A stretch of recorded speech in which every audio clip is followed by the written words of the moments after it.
You guys want to go botanize with me real quick? Come on. I know you're thinking about it.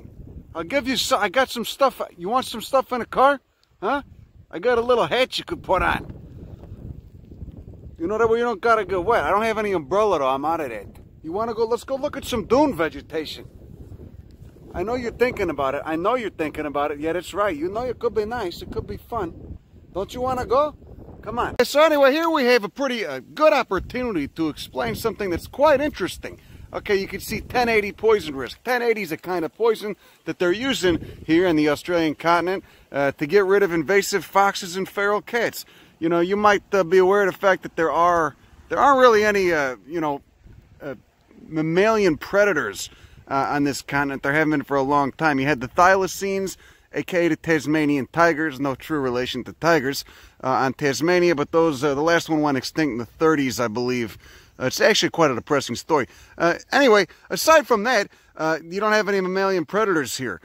So, I guess you get the Tasmanian tiger too. But anyway, the point is, on the Australian continent, you don't have that many, you don't have any predators. So you've had this whole laundry list of just small marsupial mammals that have been able to do their thing here unhindered. And then, of course, that, since there are no predators, creates a niche for things like foxes and feral cats when they do arrive here, brought by Europeans. The foxes were brought by hunting, and then the cats are just allowed, or just basically escaped pets that irresponsible owners let run free. You should never really let cats run free. Okay, they're adorable and shit when they're hanging in cat trees.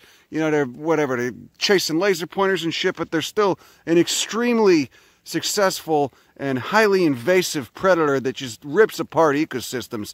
They're pretty bad in the United States too. They kill tons of birds, tons of lizards, tons of snakes, but they're especially bad in Australia because there's that open niche. There are no predators here, and so the mammals that do live here are not adapted to coping with predators or having to hide from them, etc., and so they've just been taken apart. The feral cats are actively causing extinctions here, as well as foxes. So they've devised this 1080 poison what they do is, they'll actually do aerial drops of these 1080 baited sausages. And I think it's a pretty wonderful idea. Killing the foxes and the feral cats. It sucks. It's not a nice thing to think of, but it's got to happen. The other option is losing all the, indigenous mammalian wildlife that is endemic here and exists nowhere else in the world. Cats are overpopulated. They're everywhere. The foxes that are here are not at risk of going extinct anytime soon, but the native mammals are. So you might be asking, all right, well, this 1080 poison, don't the native mammals eat it too? Well, that's where evolution comes into play. 1080 is actually a chemical that's derived, it's synthesized from a compound that occurs in a species, a genus that's native in Fabaceae, in the pea family here, called Gastrolobium. And since Gastrolobium is native here, all the mammals here that pretty much have immunity to it. They don't die from ingesting the poison if they were to, because Gastrolobium and these mammals have been co-evolving for millions of years. Not so with feral cats and foxes and, obviously any mammal that's not native to the Australian continent. It's very toxic to them. Gastrolobium is actually a very beautiful genus. It's got typical papilionaceous Faboideae subfamily flowers. Hopefully I'll see some later I can show you. The point is that they've had to do these massive aerial drops because the foxes and feral cats, especially the feral cats, are just knocking out this continent's wildlife and at risk of causing an extinction. Go Phyllanthus calycinius, Phyllanthacea. It's a pretty odd one, huh? Anyway, back in the bush, here we go, right on the sandy, nutrient-deficient soils, another species of cycad, MACROZAMIA, got some nice eucalypts. Here's a species of Hebertia. All the flowers on this genus, all 150 species are yellow, or varying shades of yellow. I want to show you this pretty interesting Banksia over here, though. This is wild. So they do controlled burns here. You can tell, you can see the blackened trunks over there.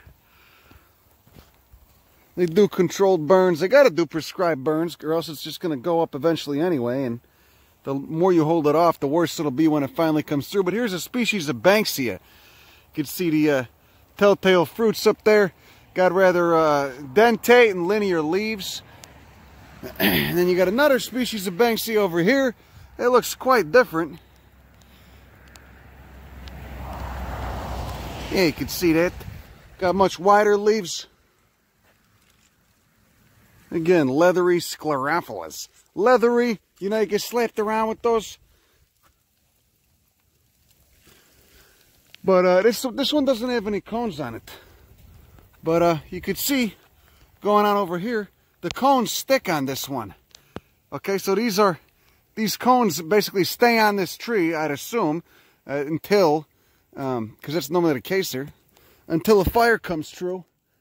And in which case, only then and only then, do those little slits open, releasing the seeds. So again, these are the fruits. They're technically not cones. These are not conifers. These are flowering plants. They just retain those fruits until a fire comes through, sets them ablaze, and then they drop their... Okay, so here's that narrow leaf Banksia again. There's the cones on it. You can see this whole thing burned. When they had their prescribed burn, this whole thing burned. Apparently, it's able to regenerate. You know, regenerate it. There's flowers that are just finishing up over there. Remember, those are the styles. It's PROTEACEAE. But what really blew my mind is this over here. So all this burned, and I mean, I've already peeled off some of this. It looks like it's able to regenerate its cambium. You know, so this stuff just peels off. You know, a fire came through here, it just peels off and the thing keeps regrowing like a scab. You know, it's basically treating this layer of its outer bark like a scab, and then it just, I've never seen a tree do that before. It's pretty goddamn, talk about fire adaptation. You can tell fire is an integral part of this ecosystem. Okay, same thing down here. Look at this. Just keeps doing its thing. You ever seen that before? Anyway. I don't know. So there's another species of Banksia. There's so many goddamn Banksias. I got my work cut out for me trying to identify them. Nice massive MACROZAMIA there. Just giant cycad coming out of the ground. No big deal. There you go. There's a beautiful acacia. Little yellow clusters of mimosoid flowers. Anyway, this is a member of the Rutaceae, and this bastard's putting on quite a show right now. This is Diplolena dampieri. Again, it's a member of the Rutaceae, the citrus family. Just dozens upon dozens of yellow stamens coming out, yellow filaments with the pink anthers. Nice indumentum on the abaxial surface of the leaf. Keep that moisture from transpiring. Let the gases out, but keep the moisture from transpiring. Another wonderful adaptation to arid climates. Look at that. Look at who's in the background. Photobombing. You got a nice fucking Banksia. Just shedding its burnt bark like a scab. This is a beaut. Look at that. God damn. So, and then you got all those, you know, those bracts up top. I don't know if they, basically, if they qualify as petals and sepals, corolla and calyx respectively, or what the shit. I don't know, but this thing's, that's what you call a banger. You know? I guess they say down here, a ripper. Just, you know, looks like a nondescript bush. From far away, you get up close, you just see those impressive flowers. Here we go, another delightful member of the MYRTACEAE. Look at this guy. 5 distinct petals. Okay, so here I am in Southwest Australia. You know, the United States is kind of seeming like a cultural toilet right now. You got idiots on the left and a whole lot of idiots on the right. Of course, the left I just find somewhat generally annoying when they're being extreme, and the right I find dangerous and sociopathic when they're being insane. Either way, it seemed like a good time to get the fuck out of that country and take a little break, you know.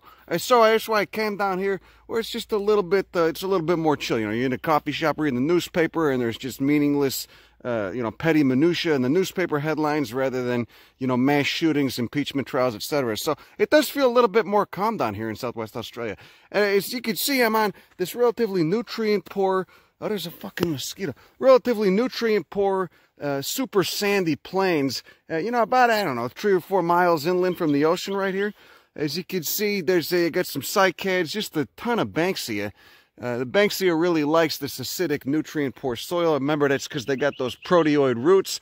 So the dominant families here are Proteaceae, which are the Banksias, the Grevilleas, the Hakeas, etc. And then, of course, the MYRTACEAE, which is eucalyptus, and then the melaleucas and all that shit. Let's see what we got going on over here. We got something pretty interesting. This is a genus known as Stylidium. And this Stylidaceae. Oh, look at this mushroom. Some little puffball. It's about to release all its spores. Anyway, here's Stylidium, and these are known as trigger plants. They're in the Stylidaceae. First off, there's that nice basal rosette. Take a look and look at a basal rosette. Isn't it nice? It's so nice. Look at, oh, it's, okay, that's pretty enough. But then you get up here and you look at these flowers, and they're just some of the weirdest fuckers. Okay, see, there's that red thing is, quote, the trigger. It's actually just a petal that's been modified into a labellum. I guess it would count as like a fifth petal. These normally have four petals, but that trigger, that fifth petal, of course, has been fused into a labellum, and that is actually the trigger. So that thing contains both the anthers, and then once it's done depositing the pollen from the anthers, it contains the stigma, the female receptive part, and that is again, that's the trigger. That's what actually flips up and deposits the pollen on a bug's back. Let's see if we could do it right. Well, you know, I've been sitting here for about 5 minutes, you know, trying to get these things to. I got one of them to do it when I wasn't filming, and now I'm just having trouble. They're not, you know, but you get the general idea. You just have to take my word for this. I think they got. There's probably, you could watch someone else doing it on video online or something. I don't know, but either way, basically, you get the basic mechanism. Why it has to dupe a bug into. You know, it has to basically lure them in, bait them, and then, you know, dab this pollen on them. I don't know, but I guess it works for it. You know, if I could just, yeah, I can't get them to go off. Anyway, you get the basic idea. You know, drops the pollen first, and then after it's got the pollen on there, then it comes in with the stigma and, you know, boom, little, you know, taps the bastard on the back and it picks it up. So, you fucking mosquitoes are really just attacking me right now. They must like a dance. So, anyway, you get what's going on. Stylidium is a big genus, quite a few dozen species in it, a lot of diversity here. Stylidaceae is the family. They're pretty goddamn interesting. And then again, look at that basal rosette. Oh. So how could you talk about Australian plants without mentioning terrestrial orchids? Here's one of the most common ones. This is Caladenia flava. So it makes sense that, of course, you would have orchids, which are inherently mycorrhizal. That is, they have a fungal symbiosis. You know, you'd find them on nutrient-poor soils. Obviously, if you got, you know, a fungi helping you out to obtain your nutrients, you're not going to have too much trouble. Get in there and just take a nice money shot at that labellum over there. I think it's got little spurs coming off of it. Not spurs, I guess it's a little bit fringed. Pretty interesting. You got of course, you got the pollen in there. You can see that little pollen cap, that red. Well, I can't even get in there to show, but that basically it's that little red flap, just above that fringed part of that inner tube, that inner whorl. That fringed thing, of course, is the labellum. Remember, that's the modified tepal on an orchid. It can do all kinds of. Orchids can do all kinds of crazy shit with their labellums. You know. Basically modifying them to attract the pollinators. Look at the glands, too. Look at the trichomes and glands and shit on the inside of that stem right there. You know?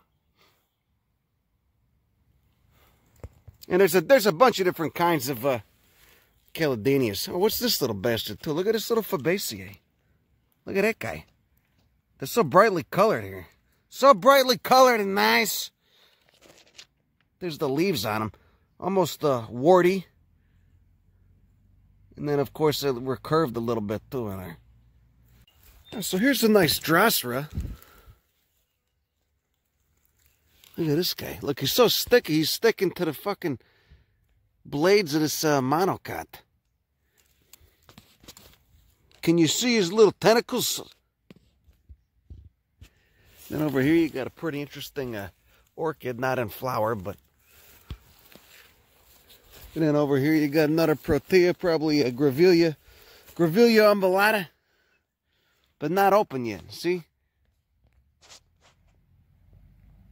Look how goddamn fuzzy those tepals are. You're not open. I'd love to see this guy open, see the style pop out. And over here in the juicy bastard department, we got a species of Banksia, Banksia grandis, growing right beneath, though, it looks like a corymbia. It's either corymbia or a eucalypt. Anyway, a Banksia grandis. Remember, the Banksias love growing on these harsh, acidic, nutrient-poor soils because they got those proteoid roots. They can make the phosphorus available where it otherwise wouldn't be. Look at the leaves up there, too. Look at it. They're just leathery. Leathery and so sclerophyllous. It'd be nice to get slapped around with that. Let me see if I can get this woody bastard. The cones of these are really quite impressive. So there you got just what that is that's, you know, that's probably 300 or 400 individual flowers. Each one of those little bug antenna things is a style. Remember, the style presents the pollen. So you got a pollen presentation thing going on. And the tepals should be peeled back if I can. Oh, yeah, look at the top of it. Just, I mean, it's fucking wild. So these on the top, if not opened up yet. Those are the tepals. And then down here, see these flowers down here, you're looking at like, you know, 200 of them right there have opened up, and that's the style presenting. So they do look a lot alike. Before the flowers open, those little capsules at the end open, and you know, before the actual style comes out. So these flowers have not opened yet. You know, it's a really weird thing to grasp at first. But basically, those will peel back. You can see some of them are already starting to peel back. Those 4 tepals, the 4 valvate tepals, and these have already done. Yeah, there you go. There's some nice full frontal of that. So those purple things are technically the tepals, and then you got the style pulling out. There's a nice one right there. See right in the center there? You can see that style. The tepals are, well, I guess it's kind of unfurling. But either way, the tepals fall back, and then the style comes out, and he does his thing. You know, but see, that one's not fully open yet. He's not done. He's not done opening. So these are immature flowers. This is just so fucking weird, but pretty remarkable. And then you have, you know, however many hundreds of species in this family, all doing this very old lineage. Obviously, it's working for them. They got the proteoid roots. They got the fire-dependent fruits that kind of look like cones. You can see some up there. You know, that just, again, all those little slits, they look like little mouths open in response to fire. Not all the Banksias do, but a lot of them do. A lot of them open in response to fire. Some just open at maturity. It's something else, man. Look at it. Look at it. Banksia grandis. Okay, look at those 4 petals, and then that, of course, that I guess what you would call labellum, that 5th petal that's been fused into male and female sexy parts both. Here's another species of Stylidium, aka the trigger plants, and this one is a little bit more cooperative. So we'll just do a quick demonstration for you, nice. If I can, let me figure out a way to get my big ass thumb in there.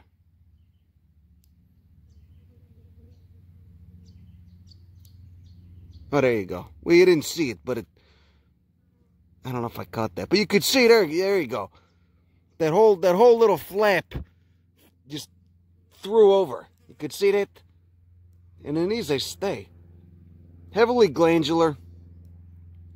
At least the calyx is. Oh, yeah. But see, this doesn't have that nice basal rosette. This just, it looks like grass. Feels like plastic grass. You know, like some plastic shit you'd buy at Daiso. You know, it came over in a shipping container. Spent 6 weeks on the ocean in a shipping container made by 12-year-olds in a factory somewhere in China. Anyway, Stylidium. A clump of Dasypogon, we got yet another Stylidium. This one's quite tall. A nice flowering spike, and if you get up close, you can see the triggers in there. See him just pulled back, ready to go? There you go. Real nice illustration of what's going on with it. But you only got one. You only got one try. They don't cock back. It's pretty, huh? Isn't that nice? Look at that. The shit that the basal leaves look like. Everything hurts to touch. Oh, this is interesting. Okay, so see this, you know, it looks like silly string someone sprayed all over this species of MYRTACEAE, probably a melaleuca or some. Anyway, the silly string is obviously a parasite, and you'd think it would be dodder. To anybody who's familiar with botany in the northern hemisphere, you'd think this would be a dodder, a Cuscuta species, but it's not. It's actually in the avocado family. It is a parasite, but it's in the avocado family, LAVRACEAE. It's in the genus CASSYTHA. Really fucking weird one, too. Look at those, look at the fruits up there. I had never even heard of this. I guess you get 1 or 2 species in Florida, too, but I mean, it's basically, it's a parasitic LAVRACEAE. That's, you know, LAVRACEAE is, of course, avocado family, bay leaves, etc. But, yeah, there you go, CASSYTHA. There's a lot of species in that genus down here. And again, they just drape over their host and parasitize them. Suck them dry. Yeah, it's speaking of parasites, this is a tree I've been wanting to see for a long time. It's in the Untitled. It's a hemiparasite, meaning it can produce its own chlorophyll. You can obviously see the green up there. But it also just casts a wide net with its roots. It's got haustorial roots, and it just taps in to whatever's growing around us. So that means that corymbia right there, these monocots, all the other shit, it just basically steals from whatever it can. There's another one of them over there. See a thick trunk and that dense foliage. This is Nuytsia floribunda of the Untitled, and it's a pretty remarkable tree. I had read about this before I even came down here. I mean, this is a really, you know, anybody who's been reading about botany, you know, into botany, reading about parasites, about the Untitled, the tropical mistletoe family, knows this tree. This is a real poster boy right there.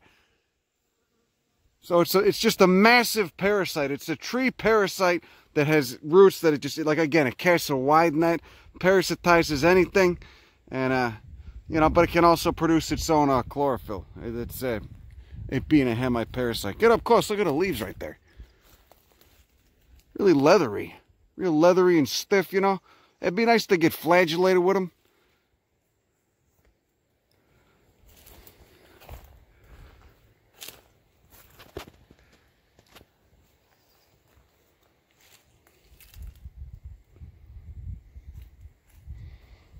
Huh.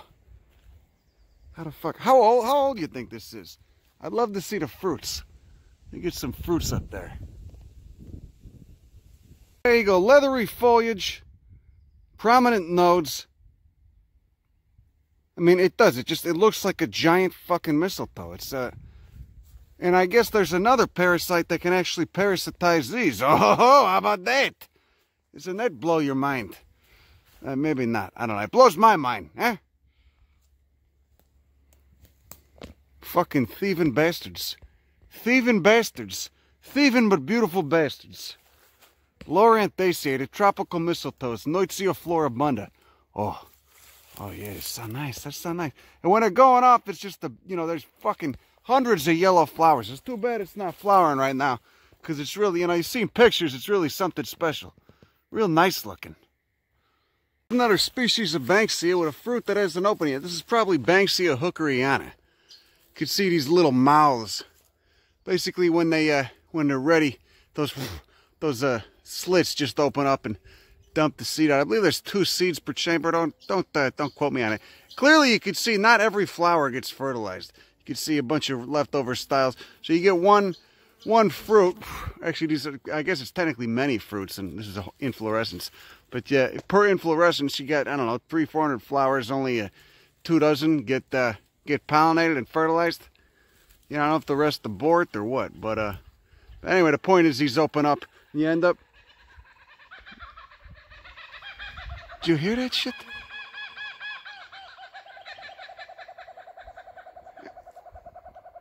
Fucking Australian birds. Anyway, so, you know, per fruit, you only get about, you know, 2 dozen that open up, 2 dozen that are fertilized, rather, and then they open up, and you'll see them littering on the ground, you know, just these open. Yeah, here's one. I mean, look at it. That whole thing, you could beat somebody with it, you know, if you're you know, doing bong rips, you could look at it and pretend they're talking to you, you know. What would they say? You know, it could be. You could really go down a dark hole with this, you know, if you were on psychedelics and looking at that thing, just pretending there's about 20 different mouths talking to you. Holy shit. You know, I'm going to put this down. I want to think about that. Okay, so growing here on the Swan Coastal Plain is one of the forest giants of Southwest Australia, Eucalyptus comphocephalus. And it's notable for being the only eucalypt that grows very, very close to the coast. So it's a large tree, but, you know, I guess it could tolerate more of those, the coastal environment more than some of the others. You could see there's just a smattering of the invasive calla lily. I mean, I was surprised to see this here.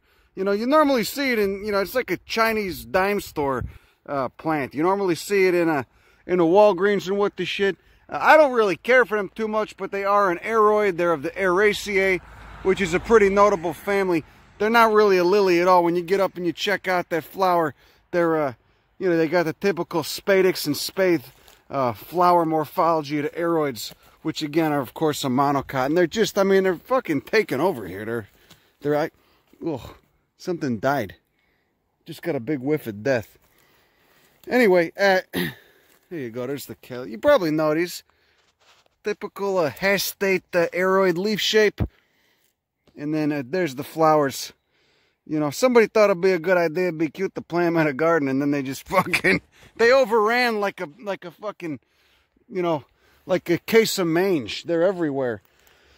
But, you know, maybe in a couple dozen thousand years, maybe 100,000 years, something will evolve to start eating them and keep them in check. But, you know, just like most invasives, they're taking over. I don't know if they're how much they're impacting the local species though. That's a good question. How much they're disturbing the local ecology. Anyway, let's focus on this eucalyptus because it's a remarkable tree. A bunch of them have, you know, most of them have been logged. They were logged for timber, water resistant wood, rot resistant wood, and you know, I love seeing these things in their natural ecology because, you know, you're used to seeing eucalypts in California where they're out of ecological context and they just look silly as fuck. And they often take over if they're planted, at least globulus does. But to see them in their native habitat is something else. You know, of course, with a shit ton of I don't know what the fuck bird that is, but it's just, I feel like it's harassing me. Are you talking to me? You want to come down here and you want to talk about this or what? Yeah, I hear you laughing at me. Huh? Why are you laughing at me?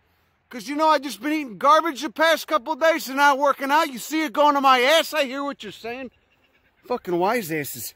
Anyway, oh yeah, something's definitely dead. It does smell like rot. There you can see CYCADACEAE MACROZAMIA coming up. So, anyway, but look at this forest though. So you get a lot of invasives down below. There's, you know, there's obviously been logging here. There's mining too, disturbance. But you see these big ass fucking, these trees. I mean, just beautiful. And then, of course, there's the fruit. You know, they're of course in the MYRTACEAE. Remember, MYRTACEAE's split up into subfamilies, and there's the woody fruited subfamily. Oh yeah, look at that calla lily, just everywhere. You know, if you're ever in a place and you see something that's just taken over, you see, you know, what's called this kind of a monoculture. You know, it's you know, just monotypic. That's just one thing that's, you know, out competing everything else. It's probably a non-native. You know, not always, but if you see something like this, just no checks and balances, it's probably a non-native invasive, which a calla lily is. It's from South Africa.